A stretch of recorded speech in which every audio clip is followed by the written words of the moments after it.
supposedly the DeWalt is like the bee's knees, that can actually keep up doing this.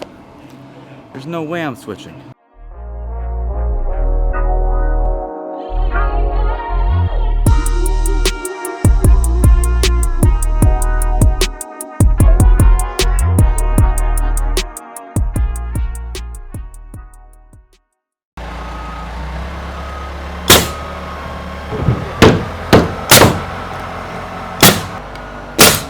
Today we're working on getting shear panel up, and that is the thing that you guys love watching Fox do the most, because he will blow the doors off of anybody when it comes to nailing, including me. So instead I'm going to play with my router and cut out some windows while he nails off.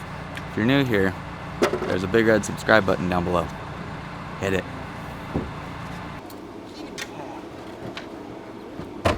Ow! Yeah.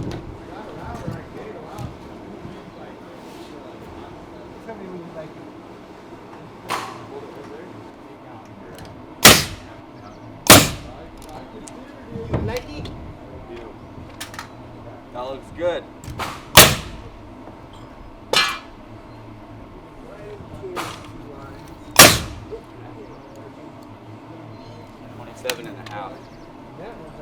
When it comes to installing sheets like this, you're going to want a bunch of hand drive 8s in your bags. You're going to be putting these top and bottom in between the two sheets to where when they come together they've got a nice 1/8 inch gap, which is about the thickness of that little guy right there. That allows for the sheet to swell and not buckle up and create big old humps. If you install them tight and it rains, you'll see what I'm talking about.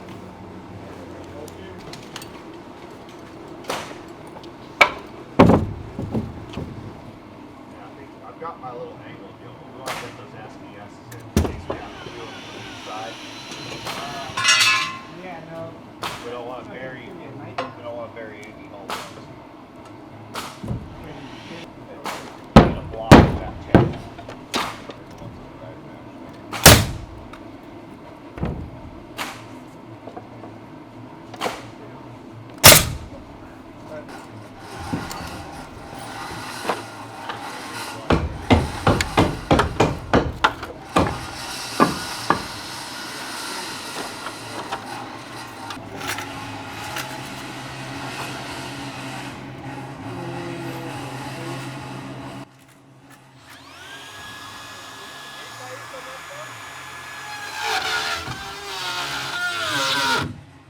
That plate 2 inches? Yeah.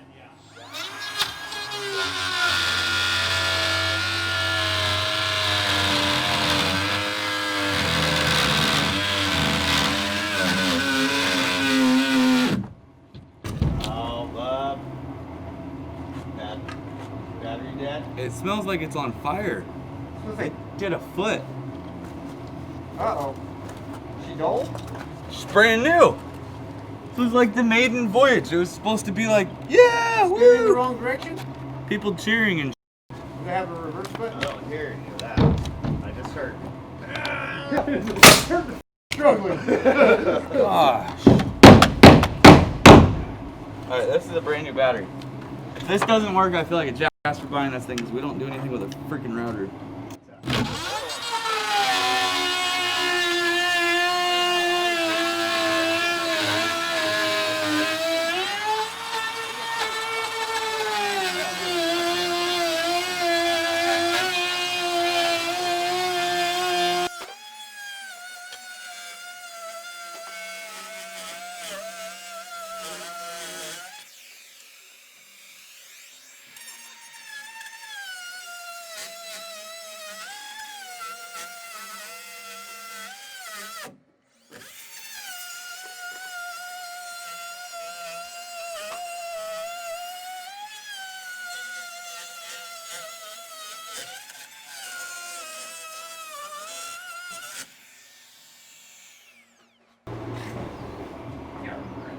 I want to talk bad about your tool, but I would return it before it blows up.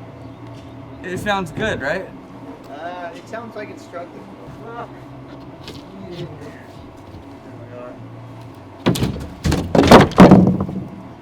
That's elegant. This thing's a bust. Do not buy this in hopes that you're going to cut windows out. I'll waste my money. Don't waste yours.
12. Yeah, one of those 4. I got them full.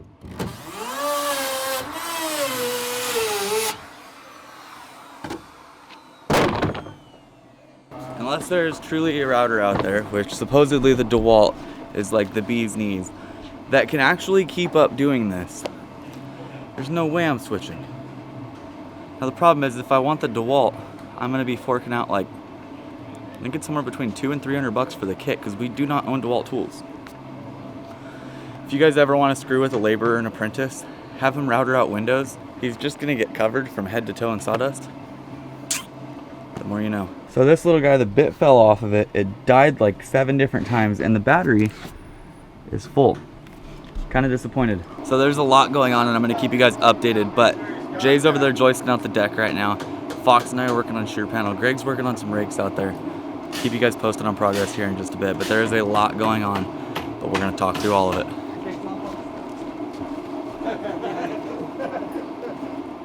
I don't know.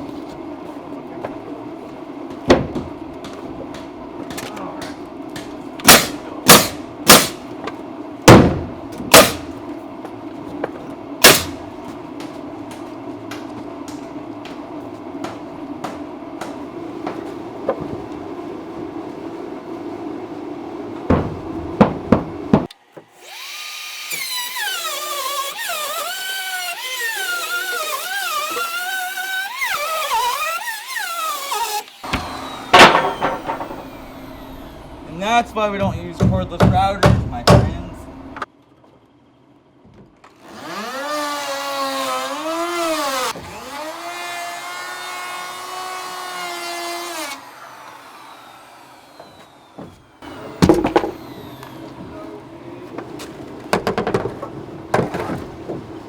Alright guys, so the decks are going out back here. Jay is working on those. Unfortunately, with the way that we're set up right now with 4 journeymen on site, we're going to kind of be scattered around, and you guys aren't going to get to see everything, but I promise you, I will show you everything.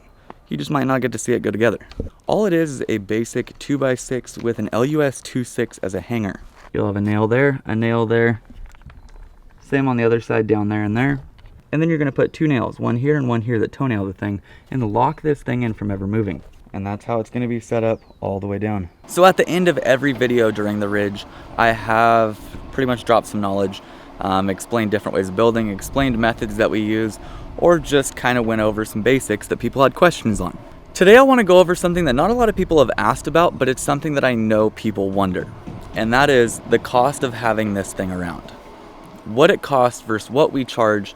Is it worth it? Do you break even? Do you profit? We're going to talk about all that at the end of this video, so stay tuned for that. If you guys are new here and haven't yet, please consider hitting the subscribe button down below, and if you do, click the little bell icon to the right of it to turn on post notifications. That way, you get a little ding every time I upload.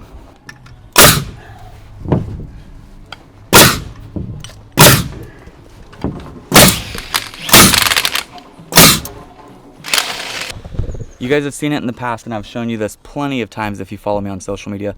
We have little nails here sticking out directly under the center of our stud, here,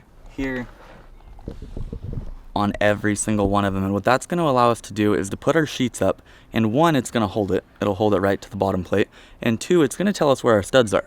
It makes it a lot easier to nail off, and then when you're done, you go back through, pull all the nails out, and you're good.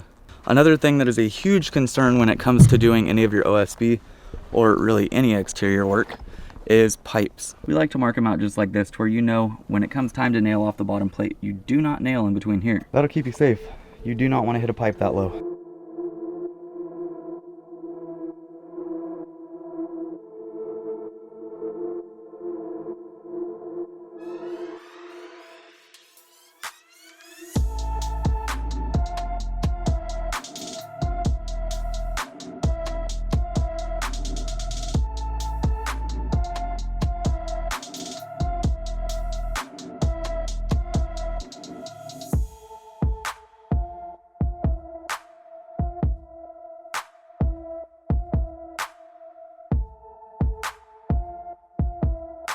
A lot of you guys have also asked where my compressor is at on this project.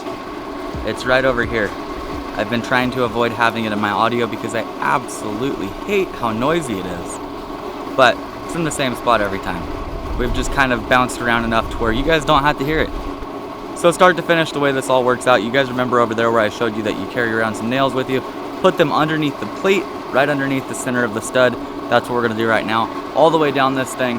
And since this is a straight stud wall, there's no windows, there's nothing else, layout is perfect. So we're gonna put a sheet on the end here and just run with it all the way down.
That took us less than 6 minutes to slap those sheets up.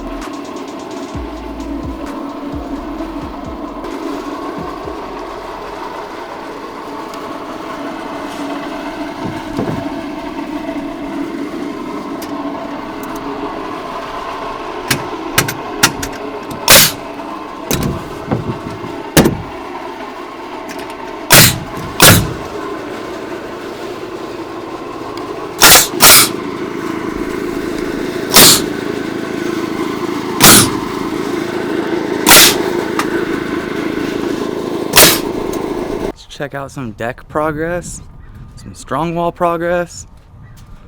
Greg has been cutting these strong walls, dropping them in place, and then the plates and everything else slides over the top of them. As you can see, the rake is cut on that right up there.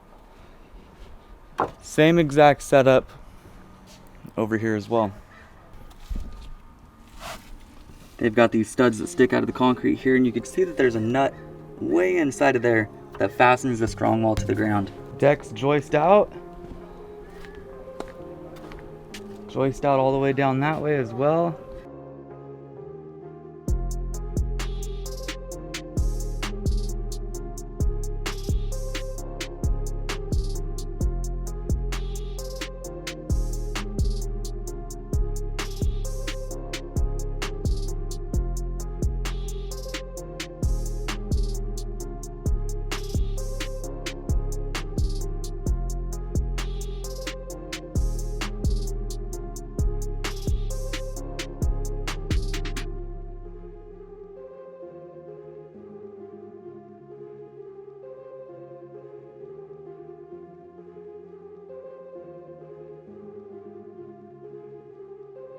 So we wrapped up what we're doing over here. We sheared all the way out to here, this rake wall, and that way is all that needs to be done now.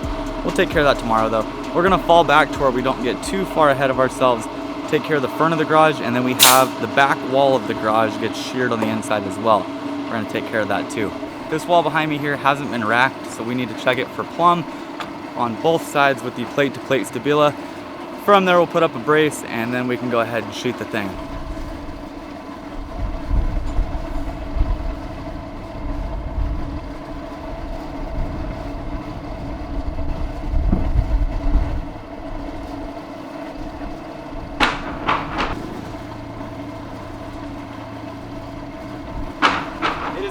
both sides. We're still going to throw a brace up and then shear the thing where we know that it doesn't move.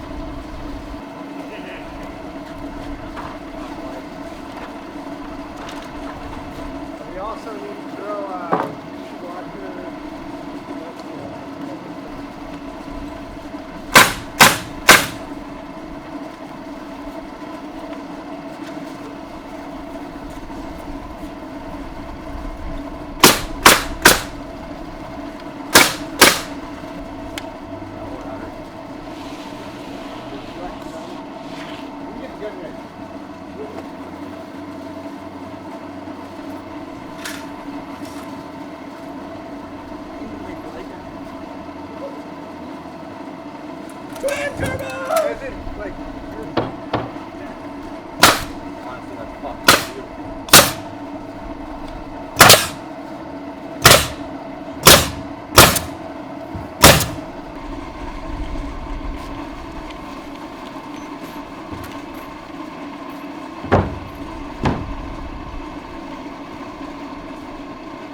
So now that both sides are done, we'll go ahead and fill the whole strip in between.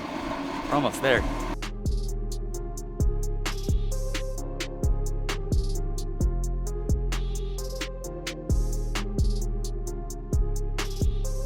So to finish out our day here, what we're gonna do is take care of this back wall along here.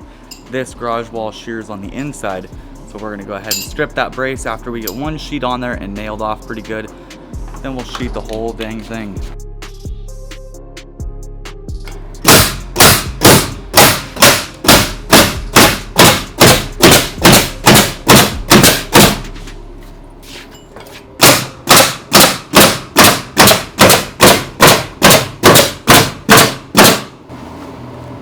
I mean, we got like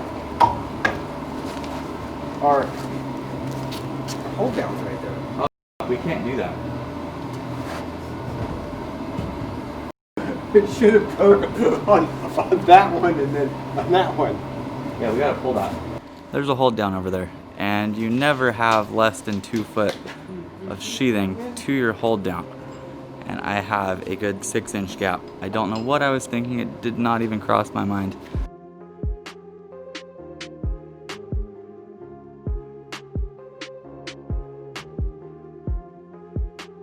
So I wanted to explain to you guys what happened today. I made a little bit of a screw up this afternoon. We're gonna take care of it though. I already started taking out some of the nails, but if you guys recall, this garage wall right here had a brace going from right about there up to that top corner. That left me with this sheet right here that I could put on without interfering with that brace. And I wanted to leave that brace on to where everything was nice and plumb. If I took it off, this whole wall would rack and be out. So I put this sheet on. Now what I failed to think about, because it was a little bit later in the day, is that I have a hold down right here. When you have a hold down, that is the start of a shear wall. In a shear wall, you cannot have any shear panel, OSB in this case, less than 24 inches wide. Meaning, the smallest width of a piece that we can have here is 24 inches. This is like 6. It was a complete mess. This should have ran all the way out to edge of trimmer. But since we nailed the screwed up one completely off, top, bottom, sides in the field, we were able to take the brace down. So now we have these 2 sheets up. They're nailed off as well. Tomorrow morning I'll take the rest of the nails out of that and we'll get this thing sheeted out. Now I wanted to get back on subject with you guys because I told you I wanted to talk about a new topic every single day. We've gone over quite a few things such as plating and other little details. Today I wanted to talk about something more business related, and that is this big blue hunkin' thing sitting behind me. This is our reach lift. If you've watched my really old stuff, we used to rent a reach lift and it cost right around $3,000 to $3,500 per month to have that reach lift. Now we're gonna crunch some numbers here for a minute. This lift ran us just under $20,000 to buy. It's an old lift, but if you've ever watched any of my content, this lift with that truss jib can outlift anything that you can rent. Now oftentimes I hear contractors tell me that they don't have the budget for it or it's too much money. If you rent a lift for $3,000 a month, You're going to mark that up and it's going to be billed in your proposal or your bids to whoever you're building for.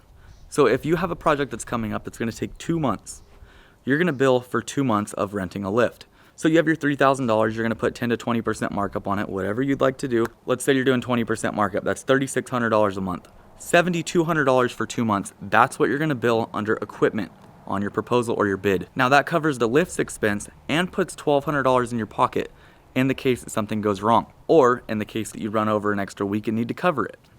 If you have 6 guys working on your crew, you can replace 2 of them with ease by owning a reach lift. You can now stand in you all you want to, fully sheared. You could fly in floor systems completed. You don't have to hand up joist or any material up to the top plates anymore. I'm not telling you to get rid of your employees, but it takes 1 less guy on a crew to have a reach lift on site full time. Now here's the kicker, and here's where it's actually beneficial to own your own equipment. This lift behind us, like I told you guys, costs less than $20,000 to buy. That lift right there gets charged out at $3,500 a month to have it on site. That covers maintenance, that covers tires, that covers oil changes, brakes, everything. If you don't have to do maintenance, you don't have to swap tires or do the brakes, that money turns into profit. Equipment is not free and it is sure as hell not cheap. So having this out on site is a huge benefit to us. We don't have to have 7 guys running around here. We can have 4 of us in a reach lift and we're set. So that's the little breakdown I wanted to give to you guys. When you own your reach lift outright, you have the opportunity to put some profit in your pocket simply by billing for it monthly. You're never going to include it for free because it's an expensive piece of equipment. Just to get the thing moved here is $500. Unless you have a truck and trailer that can tow the thing, which we personally don't, it's going to cost you to move that thing every single time. Our time isn't free. Our equipment's time isn't free. Charge properly, and you can afford to have a reach lift on site any project you want to. I'm going to go ahead and head on out for the day. Hope you enjoyed today's video. If you did, well, you can't do 2 thumbs up, so just 1 thumbs up. I'll see you guys next time. Bang on.